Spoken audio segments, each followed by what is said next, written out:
Hello, welcome to the first episode of the WikiFireside chat, which is a podcast about Wikimedia and its projects like Wikipedia and the organizational structures and movement strategy that run these kind of projects. In case you're unfamiliar with the complex history of Wikimedia strategy and who the actors are in all of this, there's a primer episode on this podcast feed that will explain the basics of like who everyone is in this exciting world of Wikimedia.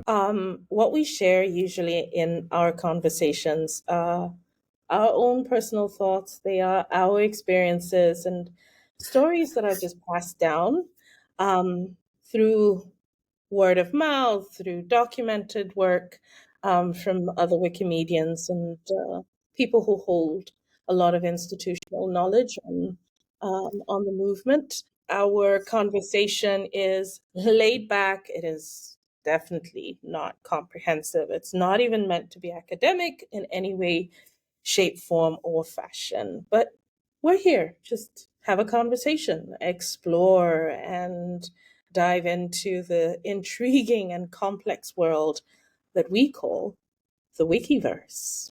So this year's summit is kind of like the culmination of like a 7-year process that started in 2017. We do hint at it, I think, in the primer episode, if I remember correctly. Yeah. Yes, we did. And it's a We did. process. Okay, good. I wasn't quite sure. And this process has basically been like trying to come with like a plan as to like how we want the Wikimedia movement and the global community to look like in 2030. And 7 years ago, like 2030 felt really, really far away. And it felt like a distant dreamland in a way. And you could just imagine like all these like wonderful things happening there.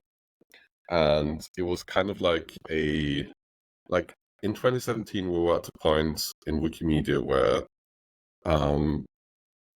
there wasn't that much trust between like communities, affiliates, and the foundation. Like it was getting better, but we're still like trying to find common ground on a lot of things. Back then, we started this process in the hope that, I say we, but like much like other people than me, starting the process, in the hope of like getting to a place where everyone who wants to participate in Wikimedia can participate and also has the right tools to do so. That's the basic premise of the strategy and like what the plan for 2030 is. But then the complex question is like, how do we get there? And for that reason, in 2018, the working groups were created, which covered like 10 areas of Wikimedia, like be it like community health, the roles and responsibilities of like organizations within Wikimedia, revenue streams, so like how does the money come in, resource allocation, how does the money go out, like what do we spend it on and what should we be spending it on by 2030. We had like partnerships, and we had some other working groups like technology, for example, that came up with like over like a 2-year process where we used like at least 2 Wikimedia summits to talk about these like groups and like the aspects that they were working on, until after these 2 Wikimedia summits, we came to these like recommendations that were then published in March 2020. So these recommendations then were like the culmination of like all the work we had put into this, because I say we because I was part of the community health working group at that time.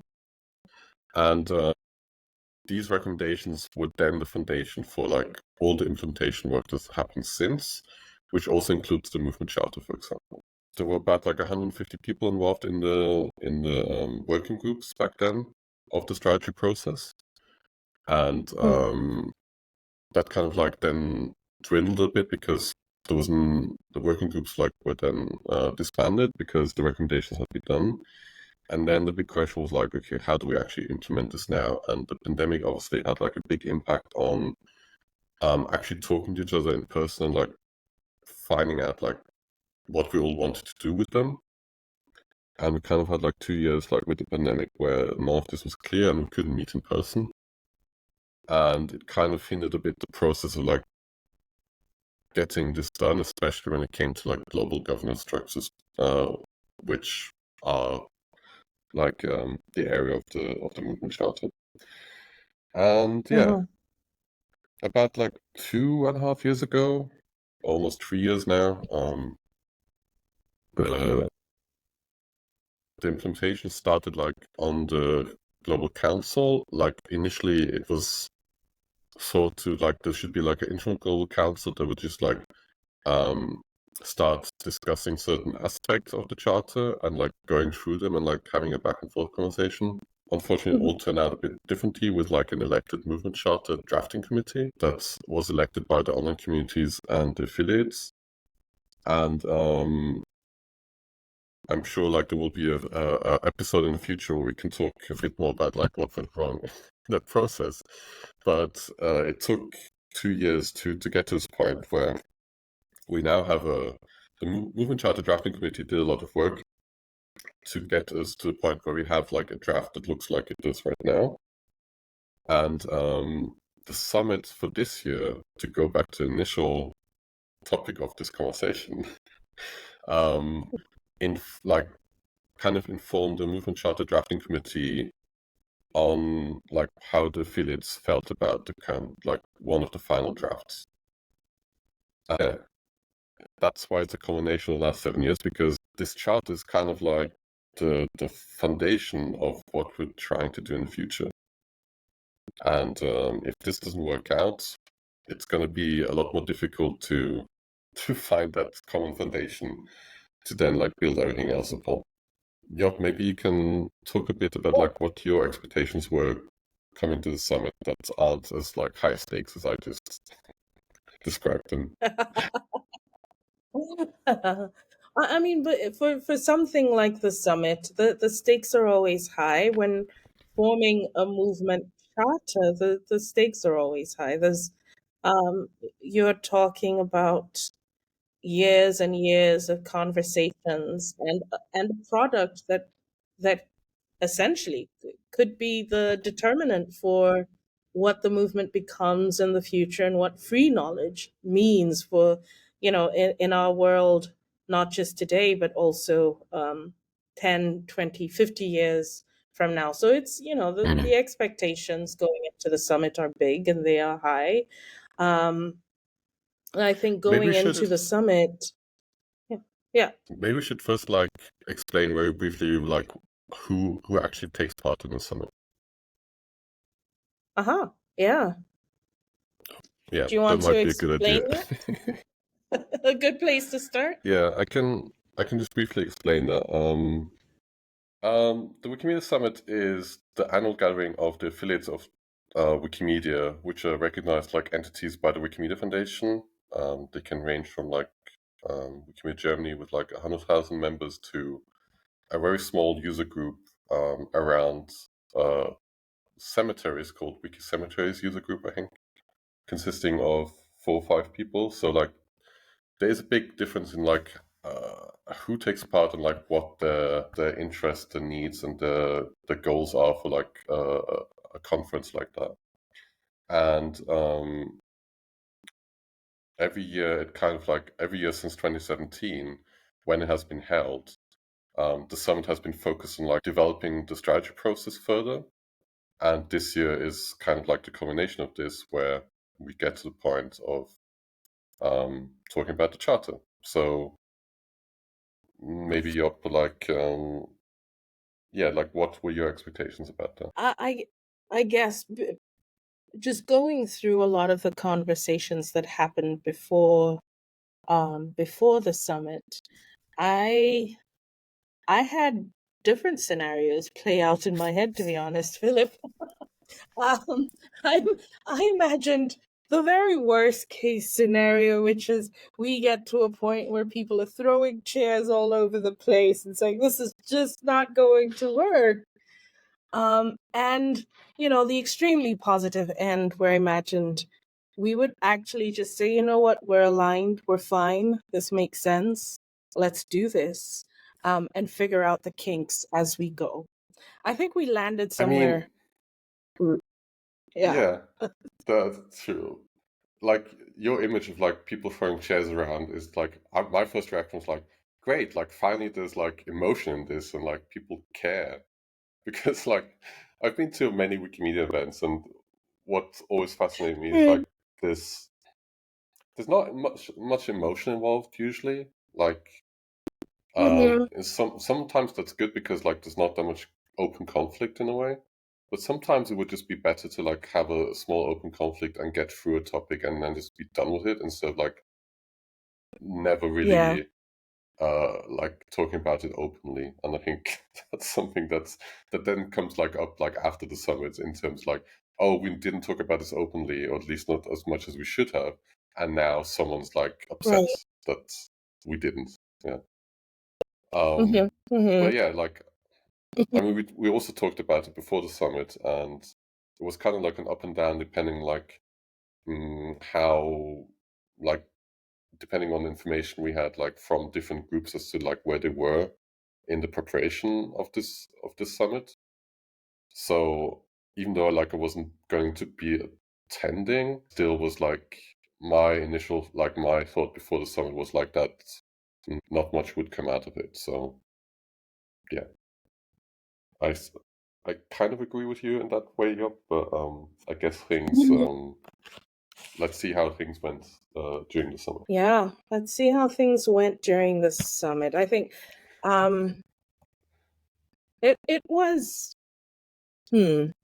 should we talk then? Should we Maybe just talk about our takeaway from the summit? I can share mine and then you can share yours maybe maybe. to like for people listening, we should maybe go like through all 3 days of the process because I think certain aspects of like what I've heard about the summit like might be quite interesting for people and like also things I don't know about that I would like to ask you about. Okay. So Okay. maybe just start like on the first day with the with the opening of the summit. Right. Let's see. Let me pull up my own personal notes from each day. Um on the start it was on the first day it was the typical, I guess, that you would expect, the coming together, the um The pep rally stuff. setting Yeah. the stage. Yeah, the pep rally stuff. It was a lot of, we had a bit of that. We had this interesting opening keynote address that I could, I might be exaggerating, but it was probably the highlight of the summit to have that keynote address. I don't know if it was about the person who delivered the address or just the words that were used.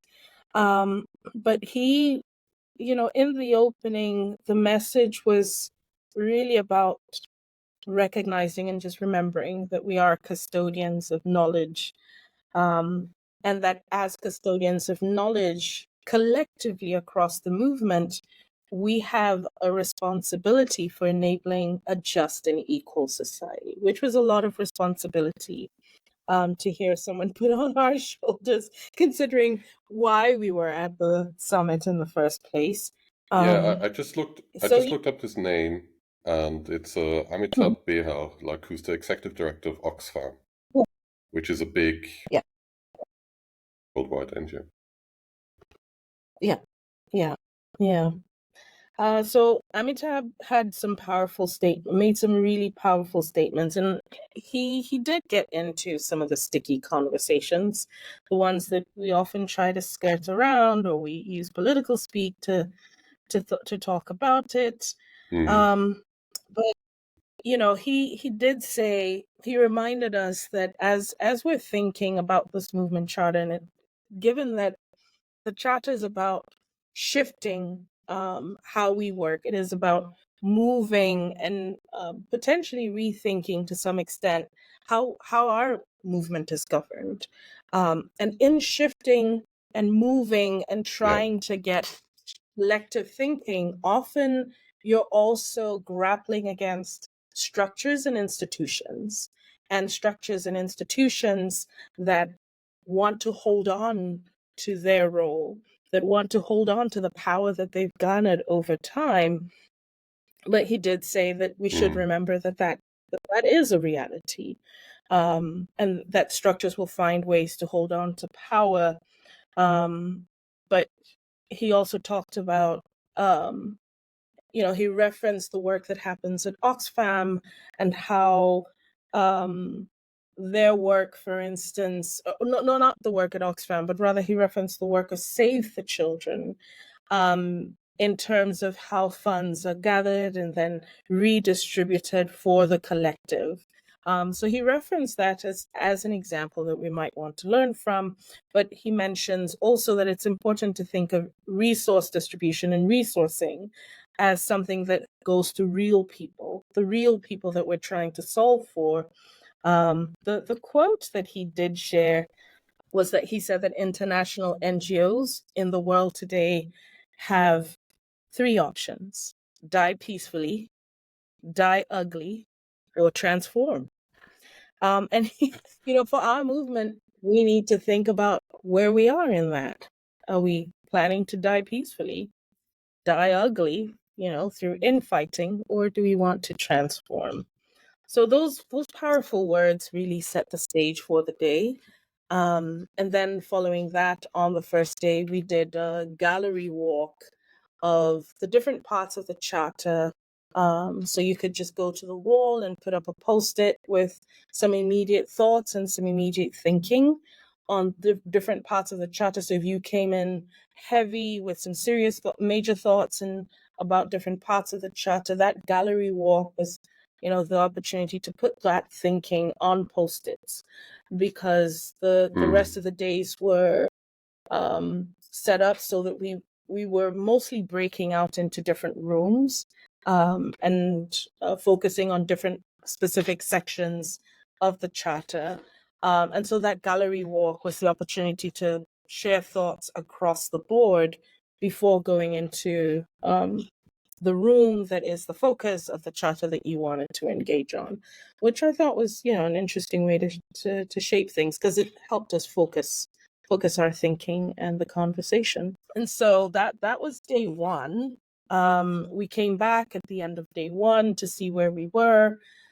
We had in the breakouts in the different rooms, we played different scenarios. I really like the scenario setting, at least in the room that I was in, and I heard from others.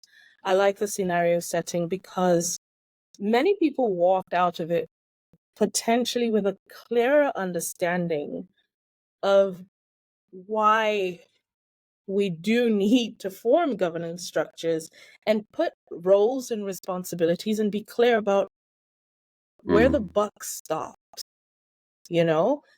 because in the scenario setting, people walked away with big ambiguity.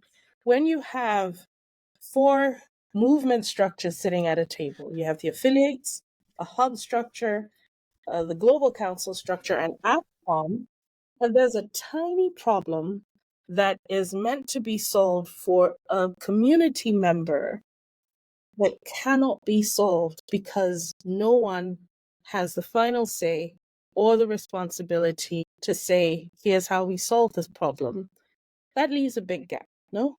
And I think that was clear, that was evident, and potentially informed the rest of the conversations in the following days from that.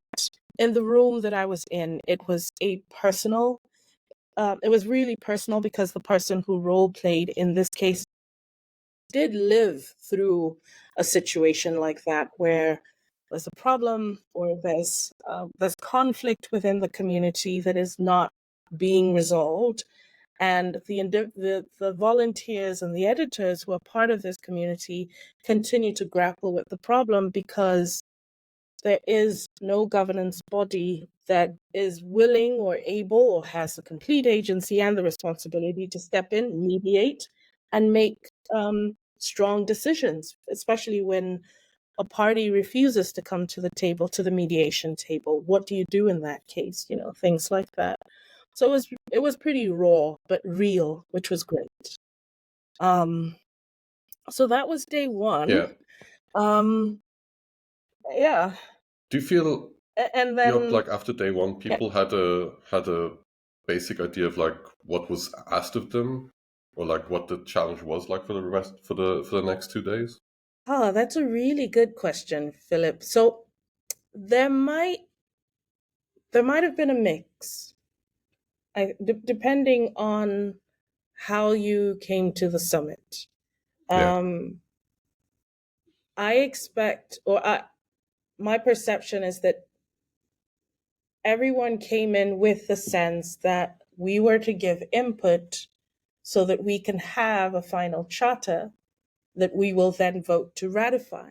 That much was clear, I think, for just about everyone. The less clear part was how the inputs would then inform that final um, ratification process. Like, were we? Uh, I heard questions about: are we trying to make sure from our contributions that we have a charter that is eventually ratified? Or are we giving random inputs for a charter that may or may not be ratified? I mean, we understand that, like, are there, for instance, we came out with, at the end of the day, one of the outputs were the list of 20 something deal breakers, you yeah. know? And there are questions about if, you know, yeah, they are deal breakers, but how big a deal breaker are these 21 How points?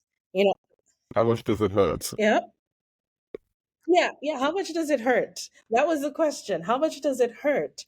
Are these deal breakers for canceling any, or where if a final draft does not represent these points, then we will go ahead and throw chairs, or Well, are these points that we want to see?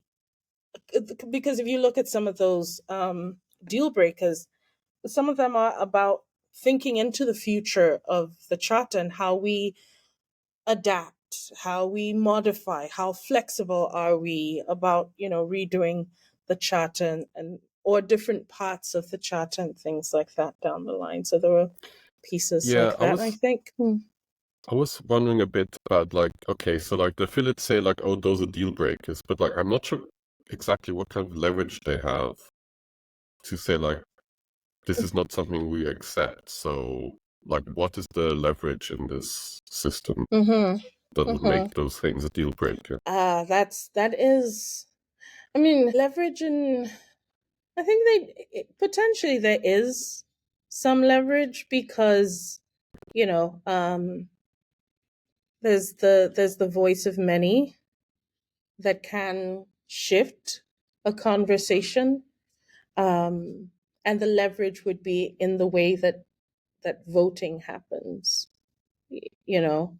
Um, but then that would be a bit of a double-edged sword because if the charter is our confirmation of how subsidiarity happens, or the subsidiarity principle, and we have deal breakers that then prevent or stall that process, then we've done ourselves a harm, as community members. So there's that, which makes it a little complicated, um, Yeah. but also just points to where that agency is for the deal breakers. So if there are deal breakers and we say these are deal breakers, and because we have these deal breakers that are not reflected in the final charter, we will not ratify it. But that's just how strongly we feel about it, that we would take or make a decision to not ratify this thing that is critical and important to us. So on the one hand, it could be complicated, but on the other hand, it could also just be a really strong demonstration of how strongly people feel about the deal breakers. Yeah. Yeah. And at least like it's put down on paper, so that's at least something. It's documented. You can't talk it away. True. Okay. True. So that was kind of like day one. So maybe let's go to day two and like how that's carried on. Right. So on day two, that was the day of clustering. That was the day of deep diving, and that was, for me, day two was the day of what I would term corridor conversations and corridor negotiations. I guess in a proper parliamentary system, Mm. that was the day of lobbying, lobbying in the halls. No, it wasn't lobbying, of course, it wasn't lobbying, but it really was. I think the meat, or the tensions that we were feeling in the rooms, and recognizing that there were people in certain conversations that we might want to hear from on a certain issue, or Yeah. other colleagues with a certain type of expertise that were not in a certain conversation, and we would just be curious what they think about how things landed in, on the specific point of the charter that we were engaging in. So we had a lot of those conversations, and I would say I was pleasantly surprised, perhaps, that there was some sort of, I wouldn't say consensus, but a general agreement about the role and the responsibilities of hubs in our movement. I still hear potentially the question around what's the difference between hubs and affiliates, but I also believe, and I could be wrong on this. This is just my personal takeaway, with all of the caveats in that, considering a lot of it is like a reflection of my work, but also I think I got the sense that people walked away with more clarity on the difference between what a hub does and what affiliates do. And a big chunk of it also came down to, but the biggest questions we walked away with were questions around funds distribution and fundraising for the movement, and how we're thinking about that, and how people are doing. So day two, we started to get more concrete. The conversations were really good. I saw and heard many people that I see at different conferences holding back. I saw them speaking up. I saw them stepping in, into the conversation and effectively engaging, which was really great. So that was day Yeah, that's two. great. Yeah. And then, yeah. And then day three was, sort of, it was easier. It was, so the second half of day two was very much workshopping, co-working. We spent a lot of time co-working. And then day three was about presentations and presenting a lot of the co-work that had happened. And of course, sharing those deal breakers. Yeah, so um that sounds so that sounds interesting. Like it sounds like it was actually a very like constructive summit, like way more than any previous summit like I've been to has been. Mhm. So That's it definitely that's feels good. like there was an output that like, yeah. I mean, I'm not sure how high that bar is from previous summits necessarily. Also, the stakes weren't as high back then. Like this one was. I think it's also like how you mentioned, like certain people spoke up because I was trying to, like a few people are trying to convey how this might be like one of the last chances, like speaking about this topic in this general sense with so many people listening, like also the foundation Mhm. listening. So like this is a chance to like get your points across and like make yourself heard, because who knows like when this will come again. Yeah. Because as we know, like this is the last summit of its kind. I think I've heard that sentence like about 20 times in the last year at different conferences, but it's actually the Um, case. yep. That was said at least 10 times every day. I heard it at least 10 times every day during the Well, summit. well, then it must be So, true. um, yes. There was a second track about the future of affiliate gatherings, where the start of a committee was set up, to continue the conversations about what this might look like in future. But for now, it's definitely clear. It's the last of its kind. So, Not from your point of view, like, yeah. Sorry. From your point of view, like, what are the main takeaways of this last summit of its kind? Like, I will there will be in the show notes links to the outcome, like the outputs of the summits, and also the general documentation of how the whole summit went and what the process was behind it. I can see in the outputs deal breakers include one statement, for example. The most strongly supported statement is the Global Council must have directly managed staff, which must report directly to the Global Council board. So that was a statement that was supported by about 92% of people, something like that, if my math is correct. Right. Yeah. So those, those outputs I think were really good, and just potentially taking a look at them for folks. We'll share the link to it. Might be interesting to go over once again. So those, in terms of outputs, I think those were really good outputs.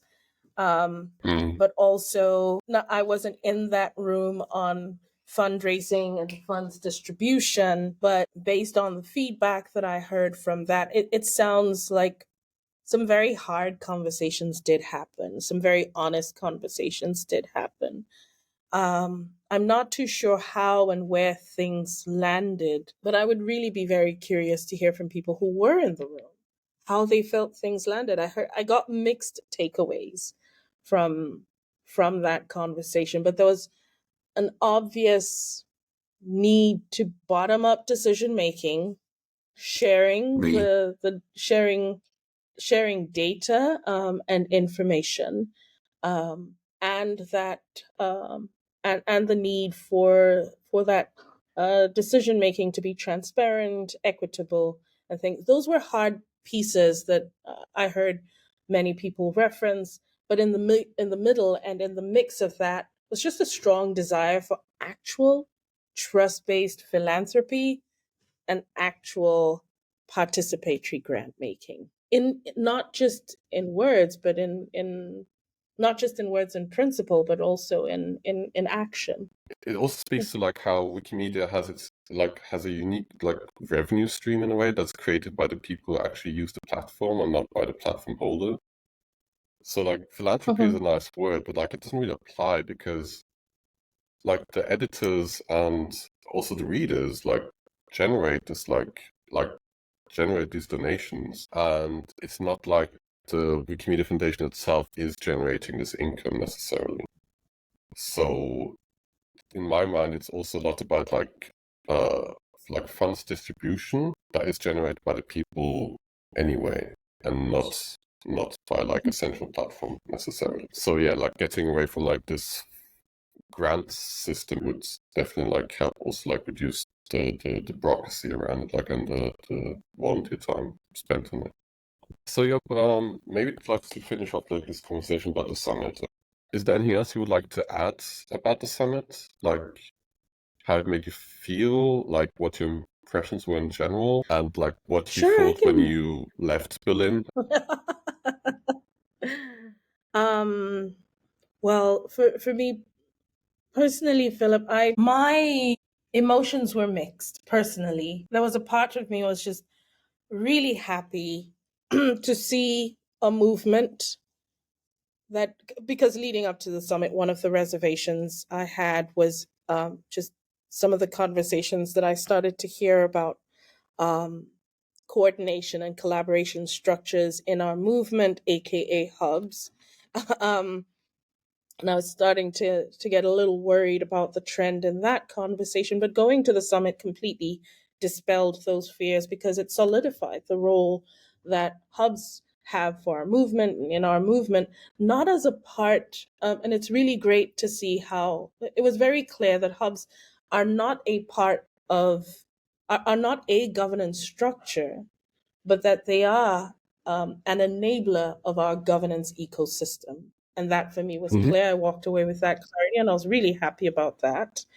Um, but more broadly for the movement charter, it was a bit of mixed feelings because I was asking myself, for some of the amazing people who are part of the movement charter drafting committee, this was probably the last time that I would be seeing them in person and, Oh, diving into, um, deep conversations with them about the movement charter, the journey for them so far, and just the resilience that they've displayed throughout the process, and things like that. So there was also that bit of the bittersweet conversations, and then I walked away. I guess also mixed emotions about whether or not we're going to see a ratified charter, and if in any way, from the conversations, if there are hardliners that would prevent us from having a ratified charter. Understanding that there are, potentially complex things, and it's not easy. It will not never be easy or inexpensive to run a global council in whatever shape, form, or fashion. But that more importantly, um, we are agreed not only on the roles and responsibilities, but we agree that our governance system does need to be a representative, a reflection of the different parts, pieces, and components of our movement. And it's just going to be tough to do that as a tiny piece, as a small part, because we're talking about a global movement. Maybe we need to start really seeing ourselves as a global movement, and not just a group of people who support the work of an organization. I don't know if I said that, yeah. if I've expressed No, myself that's clearly a good there. segue because you know who doesn't necessarily believe in that? You it might be the No, board of no. trustees of the Wikimedia Foundation. Who knew? Mm. Because, like, as you say, like, and also talked like to a lot of people, like the CEO Hub had like a debrief in Berlin, and thanks very much to Wikimedia Germany for like providing a room for us to do that. After the summit, like we had a debrief on the summit and like what it meant for the C Hub, and also like take the opportunity to, and like you, Geoff, you were also in that conversation, like in the room, um, like this to find some time because the C Hub people are like spread all across Europe, so it's not that easy to get together. So the people who were at the summit like used the opportunity to get together at Wikimedia Germany offices and talk about this also with you, Job. And Mhm, some people are quite like positive in terms like what, for example, Mariana said in the closing session about like the need to change. Although it mhm, seemed it didn't seem very committal in a way. So we'll see where that goes. And people seemed quite positive. I mean, they were all exhausted because like it was really, really taxing over 3, sometimes 4 days to like talk about all of this nonstop all the time. And like obviously when the mhm. official program was over, you were still like hanging out and like going for dinner with the same people and still arguing about the same things. So it Right. was a very intense time, and people were quite exhausted on Monday. Um, but they did feel a bit positive, and yeah, what came next was a bit of a reminder who actually like like has all the decision-making power in this, and how like the summit is all nice and good, but if it doesn't produce the results that like the people in power are expecting, then they need to put out a statement to maybe rectify the notion that they are not in control. Mhm, Um, mhm, mhm. so when was this actually published? Like on the 3rd of May. So that was a week after the summit, I think, approximately. It was like at the end of the feedback period for the movement charter. And it's a statement that will be linked in the show notes. from the Wikimedia Foundation Board of Trustees on the movement charter, and the Board of Trustees sees as the problems with the current draft of the charter.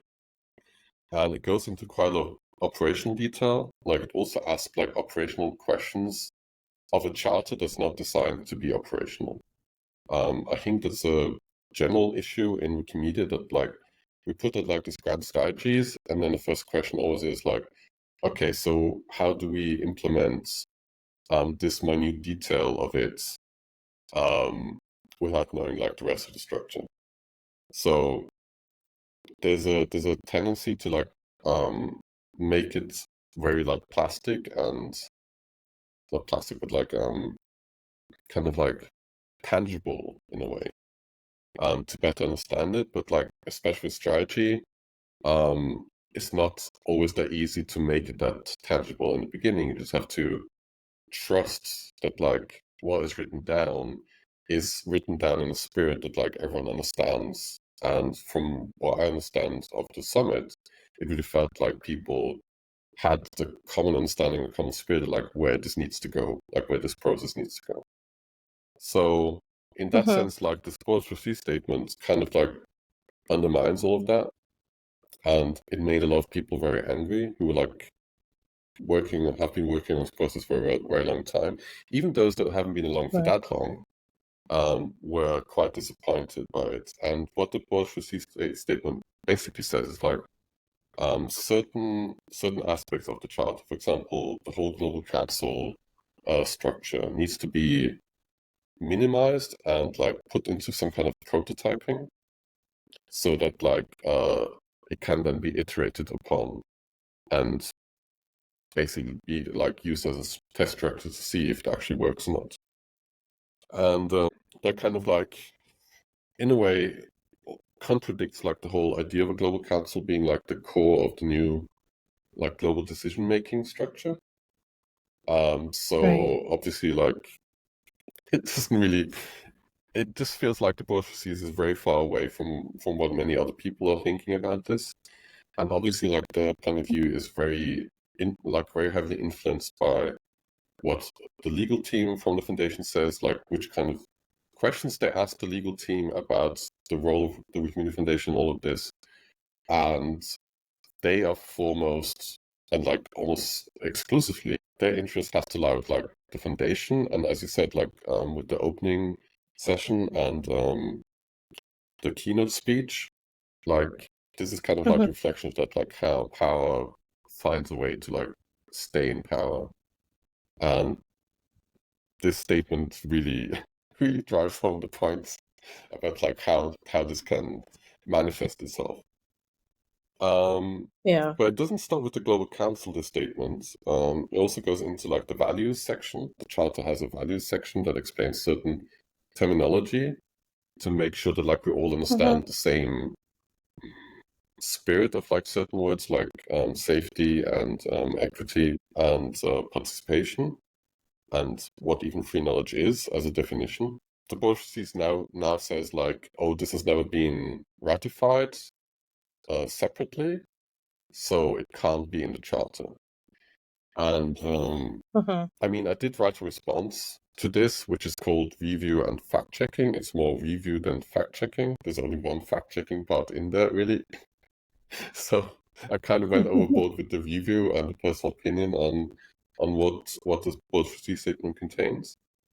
But it just, I know, it's difficult to describe how, you know, like you work in this for 7 years, and then there's a good summit, like there's a good output of it. People actually understand what is asked of them, which is rare in Wikimedia, like that most people understand what the outcome should be, given like the complexity of all of the systems that we have. And now the Board of Trustees comes along and says like, well, you know, like most of what you discussed at the summit isn't actually that relevant to what we're going to do next, because we're still the Board of Trustees. We have to ratify the charter. And like core elements of what you were discussing and which are deal breakers for you are deal breakers on the other side for us. So we're kind of like at this impasse in a way now, Mm-hmm. where the already like watered down to like what I personally interpret as like the current drafted charter, which is already like a watered down version of like the ambitions that we have for like the Global Council and other like and the charter as a whole. Already this watered down version is too extreme for the Board of Trustees to accept. So it has to get watered down even more so the Board of Trustees will even think about accepting or ratifying it. So Mm-hmm. in a way, we're like getting to this point where I'm not even sure it's a good idea to ratify the charter anymore, just because of um, the little impact a global council will have if it gets watered down even more. But I guess we'll Right. see in a week's time or so if this actually pans out. And like you might be listening to this, and like there might already be like the final draft, and either you and me are wrong on all of this, or we're unfortunately You could. right about yes. Yeah. Um, Uh, but but what I'm curious, Philip, what would your predictions be about the ratification? Do you think that we will have a ratified charter 6 months from now, 3, 4 months from now? um, that's really difficult to say. Like I would rather hope than not that there would be a ratified charter, but I also don't think it Mm-hmm. would be the end of the world if we wouldn't have a ratified charter because there are other things that are working, like the hubs are working in certain ways, and I think as long as certain parts of the implementation or strategy are still happening, there's still hope that like at the end we'll come to a place where like we actually fulfill all those like lofty expectations that the whole strategy process and the charter set out to accomplish. Mm-hmm. Okay. So Okay. So, with or without a ratified charter, if I hear you correctly, we would still be in a good place given that critical pieces, parts, and components are already in motion and will continue to work and operate in some way, um, which is yeah, great. My thinking is we would likely not have a ratified charter, um, at least not in this round. But my hope as a systems designer, systems innovator, and just a process designer as well, my take is that mm, following that, we would potentially have two pathways for our movement, um, where we distill the actual parts of the charter that we're not agreed on. And you described those very clearly, Philip, that we distill those parts and decide to come together and find some consensus and design a solution. On the one hand, um, having a global council that is truly representative and making sure that it has the right apparatus and whatever around it to function effectively, um, and that we're able to collectively articulate the work that it will do down the line, but also that we come potentially we're learning from some of the steps we're taking in fundraising and fund distribution, that we also come again and discuss that very clearly. Um, a danger that I see potentially is that we do the fundraising and fund distribution, that conversation happens haphazardly, without proper care and thoughtfulness. And down the line, we then have a system that perpetuates inequities in the way that we're redistributing funding. What will happen if that happens is that we will then have a more difficult global council conversations because people will then feel a lot less represented. So there are ways that, yeah, but also the other part, if our hubs are, if we build hubs in our movement effectively and strongly enough that there's enough voice, representation, and articulation of community needs as we talk fundraising and grant making and fund distribution, then potentially we can mitigate that. But these are all different parts, pieces, and components that we need to be deliberate about making sure that, we're advancing them together and nothing falls behind. So those would be, I think, potential things that could determine whether we have a ratified charter after the first one that is not ratified, or maybe we do have a ratified charter. The worst case scenario would be to have a ratified charter that then is just a document that nobody agrees with and nobody really wants to take forward, which is a risk we would run. Yeah, I mean, that would be the Wikimedia way of like doing things, of like creating a document and then letting it lie around, and then after a while just pointing to it and say like, oh, this is what we agreed on and we can't change it anymore because we couldn't agree in the first place, That but would now we be, can't even agree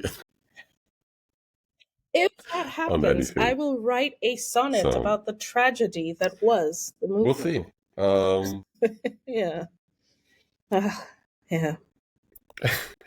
But we'll stay hopeful. I'll stay hopeful. I'm cautiously optimistic about a Yeah, and movement that's we'll definitely chat about this more in coming episodes, because this is hopefully not going to be the first and last episode of this Wiki Strategy Fireside chat. So yeah, any closing remarks, Jon, before we are out of this session? right. Just to say that this has been an exciting conversation, and I just realized, Philip, that between us, this was my first attendance, physical attendance at the summit. And this was a summit that you didn't attend, even though you've attended others. So between us, we need someone to balance us out. Maybe in the next episode or in future episodes, we'll bring someone who's been at other summits, and potentially been a part of the governance conversations as well, to share with us their take on things.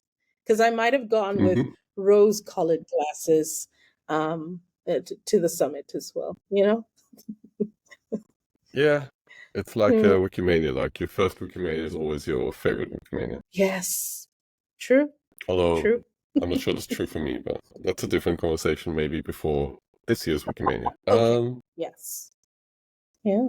Yeah. Well, this has kind of been the first episode of this format. Like, as you probably noticed, like this is a more conversational format.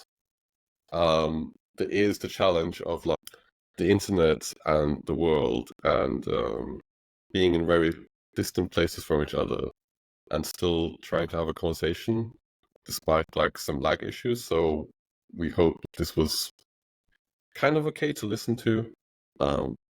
It's supposed to be conversational, funny from time to time, and not as like serious as maybe the topic would suggest. So yeah, if you have any comments or suggestions or feedback on like how you found listening to this first episode, was like what kind of experience you had with it, just feel free to write to us and let us know like how you liked it.